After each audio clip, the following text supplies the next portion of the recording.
হাওড়ার টিকিয়াপাড়ায় চলল বুলডোজার, রেলের জমিতে উচ্ছেদ। টিকিয়াপাড়া বাইপাসের ধারে বেআইনি ঝুপড়ি ভেঙে দিল রেল। দীর্ঘদিন রেলের জমিতে বসবাস প্রায় 100টি পরিবারে। ঝুপড়ি থাকায় রেল লাইনের ধারে নর্দমা ঠিকমতো সাফাই হতো না। প্রতি বছর বর্ষায় রেল লাইনে জল জমে ট্রেন চলাচল ব্যাহত হয়। নিকাশির কাজ করতেই উচ্ছেদ, জানিয়েছে রেল কর্তৃপক্ষ। পরিস্থিতি মোকাবিলায় ঘটনাস্থলে পুলিশ এবং কেন্দ্রীয় বাহিনী।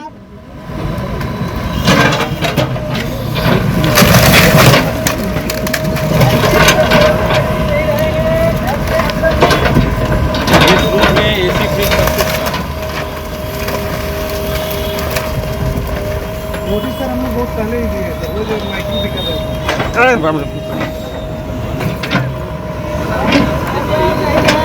सारे लोग घर से बाहर निकल जाइए, कोई भी व्यक्ति अंदर में नहीं रहेंगे, सारे लोग बाहर निकलिए। यहाँ पे कोई भी अंदर में जो भी है वो रहे नहीं, सारे लोग निकल जाइए। व्यक्ति घर के अंदर नहीं रहेंगे, सारे लोग घर से बाहर निकल जाइए। कोई भी व्यक्ति अंदर में नहीं रहेंगे, सारे लोग बाहर निकलिए। রেলের জমিতে দীর্ঘদিন ধরে বসবাস চলছিল এভাবেই বেআইনিভাবে, আর টিকিয়াপাড়া বাইপাসের ধারে সেই বেআইনি ঝুপড়ি এবার ভেঙে দিল রেল। বুলডোজার চলল, রেলের জমিতে চলল উচ্ছেদ।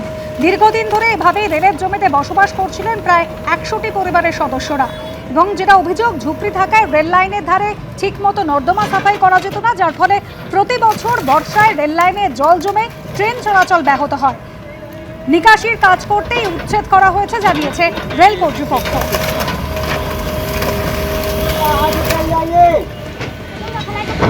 कोई भी व्यक्ति अंदर में नहीं रहेंगे, सारे लोग बाहर निकलिए। यहाँ पे कोई भी अंदर में जो भी है वो रहे नहीं, सारे लोग निकल जाइए। व्यक्ति घर के अंदर नहीं रहेंगे, सारे लोग घर से बाहर निकल जाइए। कोई भी व्यक्ति अंदर में नहीं रहेंगे, सारे लोग बाहर निकलिए।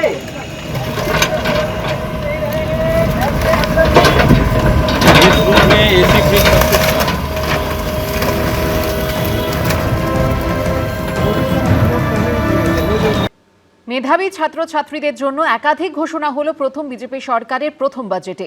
সরকারি ও সরকারি সাহায্যপ্রাপ্ত কলেজগুলির যেসব ছাত্রছাত্রীরা প্রতিযোগিতামূলক পরীক্ষা দিচ্ছেন তাদের এককালীন 30,000 টাকা অর্থ সাহায্য দেবে রাজ্য সরকার। এছাড়াও মেধাবী ছাত্রছাত্রীদের জন্য একাধিক ঘোষণা হয়েছে এদিনের বাজেটে। রাজ্য সরকারি চাকরিতে 1 লক্ষ শূন্য পদে নিয়োগ, তাতে মহিলাদের জন্য 33% সংরক্ষণ। বেকারদের ভাতা দিতে ভরসা কর্মসূচির পাশাপাশি রাজ্য বাজেটে মেধাবী ছাত্রছাত্রীদের জন্য সোমবার একাধিক ঘোষণা করলেন অর্থমন্ত্রী। আগামী দিনে শিক্ষার পাঠ শেষ করে যারা কর্মসংস্থানের লক্ষ্যে ঝাঁপাতে চলেছেন, অর্থাৎ যারা বিভিন্ন প্রতিযোগিতামূলক পরীক্ষা দিচ্ছেন, তাদের জন্য এই দিন এককালীন অর্থ সাহায্যের ঘোষণা করেছেন স্বপন দাশগুপ্ত। সরকারি ও সরকারি পোষিত কলেজে ছাত্রছাত্রী যারা প্রতিযোগিতামূলক পরীক্ষার প্রস্তুতি নিচ্ছেন তাদের এককালীন 30,000 টাকার আর্থিক সাহায্য দেওয়া হবে। এছাড়াও মেধাবী পড়ুয়াদের জন্য আরও একটি বিশেষ ঘোষণা করা হয়েছে বাজেটে। মেধাবী ছাত্রছাত্রীদের বিশ্বমানের শিক্ষা গ্রহণ উৎসাহ দেওয়ার উদ্দেশ্যে যে সকল ছাত্রছাত্রী বিশ্বের সেরা 100টি মানে QS ওয়ার্ল্ড ইউনিভার্সিটি র্যাঙ্কিং অনুযায়ী আন্ডার গ্র্যাজুয়েশন বা মাস্টার্স কোর্সে ভর্তি হবেন, তাদের সম্পূর্ণ টিউশন ফি ও স্বাস্থ্য বীমার খরচ বহনের জন্য একটা স্বামী বিবেকানন্দ মেরিট স্কলারশিপের প্রস্তাব আছে। আন্তর্জাতিক স্তরের পাশাপাশি জাতীয় স্তরের শিক্ষা প্রতিষ্ঠানের পড়ুয়াদের জন্য রয়েছে আর্থিক সহায়তার ঘোষণা। জাতীয় স্তরের শিক্ষা প্রতিষ্ঠানে আন্ডার গ্র্যাজুয়েশন ও মাস্টার্স কোর্সে যে সকল মেধাবী ছাত্রছাত্রী ভর্তি হবেন তাদের টিউশন ফি নির্বাহের জন্য আর্থিক সহায়তা দেওয়া হবে। এই উদ্দেশ্যে আমি 100 কোটি টাকার বরাদ্দ দিচ্ছি। সব মিলিয়ে মেধাবী পড়ুয়া এবং চাকরি প্রার্থীদের জন্য একাধিক ঘোষণা করল নতুন রাজ্য সরকার। আশাবুল হোসেন, উজ্জ্বল মুখোপাধ্যায় ও অরিত্রুত ভট্টাচার্য রিপোর্ট, এবিপি আনন্দ। নতুন 4টি মেডিকেল কলেজ পাচ্ছে রাজ্য, ঘোষণা হলো রাজ্য বাজেটে।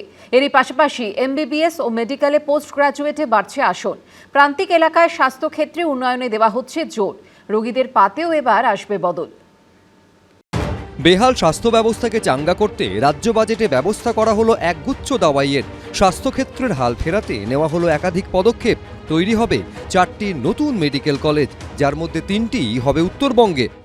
আলিপুরদুয়ার, কালিম্পং, দক্ষিণ দিনাজপুর ও পশ্চিম বর্ধমান জেলাতে নতুন মেডিকেল কলেজ স্থাপন করা হবে। এছাড়াও সরকার 13টি রাজ্য সরকারি মেডিকেল কলেজে প্রায় 650টি MBBS আসন এবং 450টির বেশি পোস্ট গ্রাজুয়েট আসন, PG আসন বাড়ানোর পরিকল্পনা হাতে নিয়েছে। নতুন মেডিকেল কলেজ, এইমস তৈরি করা, হাসপাতালগুলির পরিকাঠামো উন্নতি করা, মেডিকেল ছাত্রের সংখ্যা বৃদ্ধি করা, নিশ্চয়ই এটা আমাদের রাজ্যের কাছে প্রয়োজনীয় এবং আমরা এটাকে স্বাগত জানাচ্ছি। ভবিষ্যতে হচ্ছে যে গ্রামীণ যে স্বাস্থ্য ব্যবস্থা এবং পাবলিক হেলথের বিষয়টা, এইটার দিকে তারা সেইভাবে নজর দেবেন।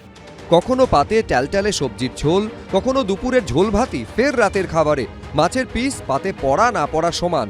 সরকারি হাসপাতালের খাবার নিয়ে বিস্তর অভিযোগ রোগী ও তাদের আত্মীয়দের। এবার কি সেই দুর্দিন ঘুচবে? যেটা পুণ্যের কাজ করেছে অর্থমন্ত্রী আজকে, সেটা হলো 56 টাকায় 3 বেলা খাবার দেওয়া হতো হসপিটালে। আমি পিজিতে ভিজিটে গেছিলাম, পিজির ডাক্তাররাই আমাকে বলছে দুপুরেও কুমড়ো, সন্ধ্যাবেলাও কুমড়ো। আমি জানতে চাইলাম কেন?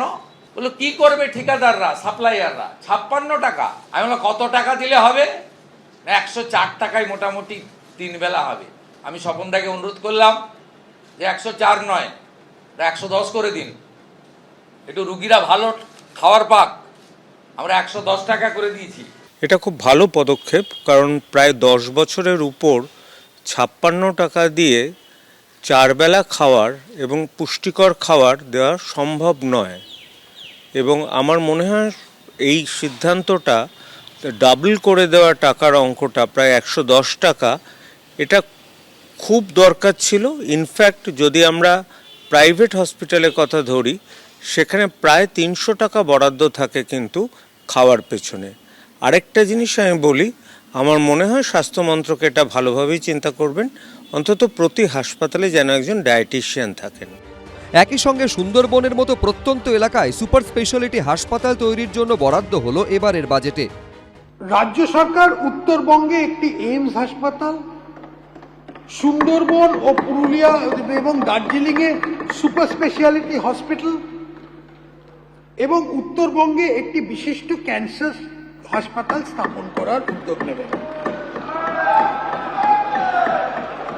সিউড়ি সুপার স্পেশালিটি হাসপাতালকে একটি সরকারি মেডিকেল কলেজ ও হাসপাতালে উন্নীত করা হবে। মুর্শিদাবাদ জেলায় বিড়ি শ্রমিকদের হাসপাতালটা আধুনিকরণ করা হবে।